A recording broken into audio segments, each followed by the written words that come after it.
Blacksmith Scythe. Today, I shall tell you the story of an old blacksmith who went by the rather peculiar family name of Mr. Scythe. Many years ago, this old blacksmith, whose forge stood not far from the glowing hearths of the great industrial city of Sheffield, had a sudden and clever thought. "Well now," he said to himself, "since I bear the name of Scythe, I shall strive to become the finest maker of scythes in all the land. From this day forth, my forge shall produce only scythes, sickles, and axes, every manner of tool a person might need for cutting in the woods and the fields." And so he set to work. He practiced his craft with such devotion that his skill became legendary. Before long, folk from his village, and soon from the whole of the country, would buy only his blades. They were wonderfully sharp and cut through the tall grass as easily as a breeze through the trees. Perhaps you don't know this, but in the old days, long before electricity reached our homes or those noisy motor mowers were ever heard, people had to cut the grass, the stalks, and the grain in their gardens and meadows by hand, using a scythe. It was a proper bit of hard work, back-breaking and weary, and it was only made bearable if one possessed a good, sharp blade forged by a master's hand. Soon the tools made by Blacksmith Scythe were so famous that people would say, "With a blade from Scythe's forge, you can cut anything that has ever dared to grow from the earth." One day, a Highland troll from the far north came knocking at his smithy door. He told the blacksmith that back in his home in the Scottish Highlands, there was a terrible plague of a certain weed that simply could not be cut by any blade in all of Scotland. The folk there were in a right old muddle, for the weed grew and grew, and it wouldn't be long before it overran the villages and towns entirely. "I shall have to see that with my own eyes," said Blacksmith Scythe, wiping the soot from his brow. He had never heard of a weed that could not be cut. But the people of the north had certainly heard of his famous blades and their reputation for being able to cut anything, absolutely anything, that came out of the ground. The blacksmith shouldered one of his finest scythes, hung a sign on the smithy door that read, "Gone to Scotland, back shortly," and set off on his journey with the troll. After a few days of traveling by steam train, they arrived in the misty Highlands, and Blacksmith Scythe could hardly believe what he saw. Even at the small railway station, it was almost impossible to walk for the thick, tangled weeds that choked the platforms. Without a moment's delay, he swung his scythe off his shoulder, intending to clear the first paths with a mighty, sweeping stroke. He took a great swing, the steel whistling through the air, and thwack! As soon as his blade touched a single stalk of that weed, it went blunt instantly. It was as if he'd tried to mow a wall of solid iron. "Good heavens!" cried the blacksmith. That had never happened to him in all his born days. He took out his whetstone, sharpened the blade until it caught the morning light, and tried again.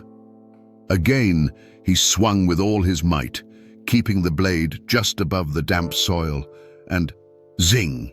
Nothing happened. The weed stood as tall as ever, and his fine, hard-earned blade now had a great big dent in it. "Good heavens," said Scythe once more, quite taken aback. He sat himself down on a sturdy rock, pulled a small hammer from his rucksack, and began to work on the metal to smooth out the dent. As he sat there, tapping away at the steel, a craft known as peening, his mood began to brighten.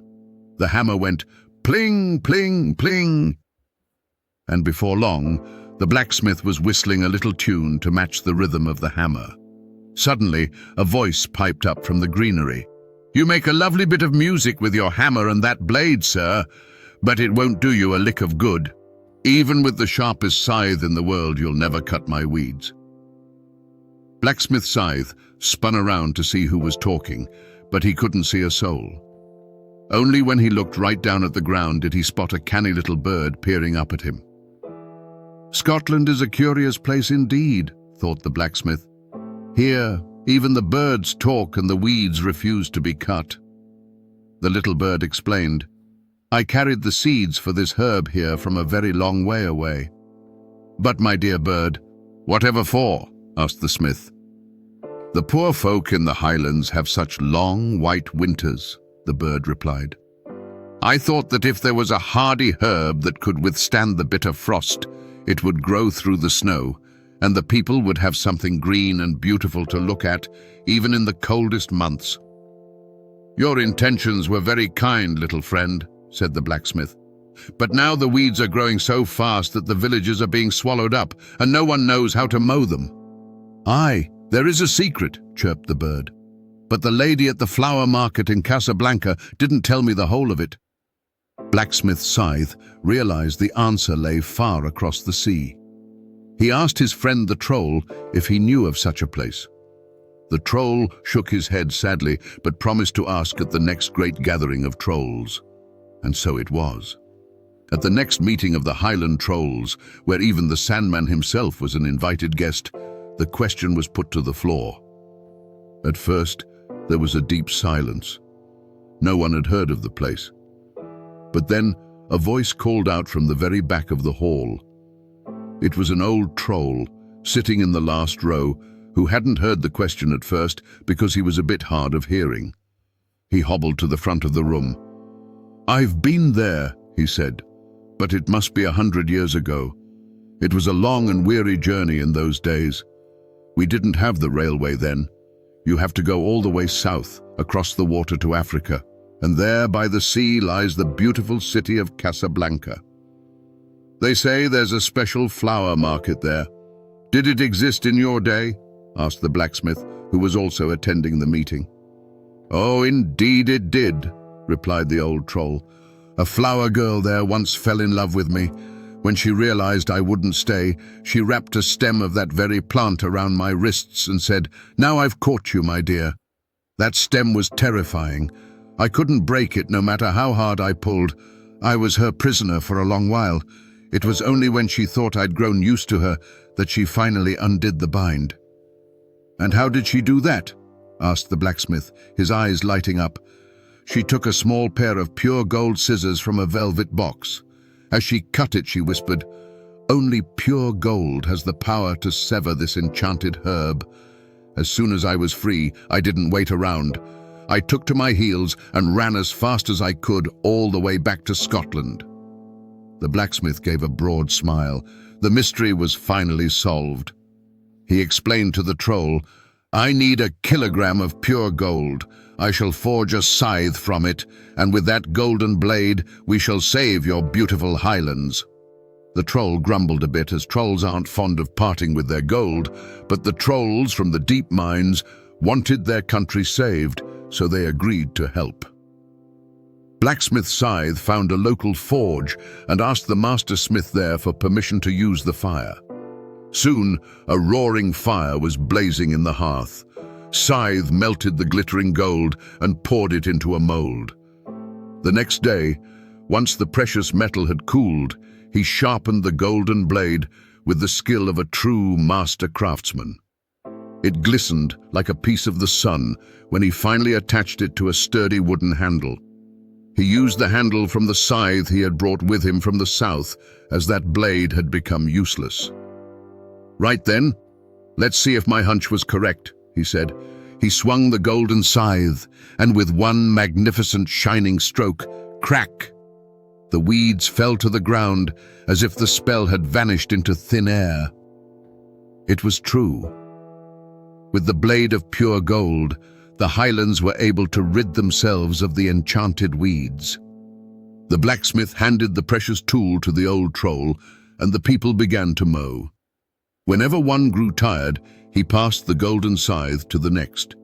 It took 2 whole years to clear the villages, the fields, and the forests, but everyone pitched in, and the land was happy once more. "You've really helped me out of a tight spot," chirped the little bird, who was relieved to see the meadows green again in a proper way. The bird gave a solemn promise to the blacksmith never to bring unknown seeds from faraway lands ever again. The golden scythe can still be seen today, kept safely in a museum in the north, but Blacksmith Scythe soon made his way home. He took the train back to his village near Liverpool and was soon back at his anvil, where his old regular customers were already asking after him. Between the Highland troll and the old blacksmith, a friendship was born that lasted until the end of their days. During the holidays, they would visit one another, sit together on a wooden bench, and puff quietly on their pipes as they looked out over the valley, remembering their great adventure and the secret of Casablanca. "It's a good thing you're such a clever blacksmith," the troll would say.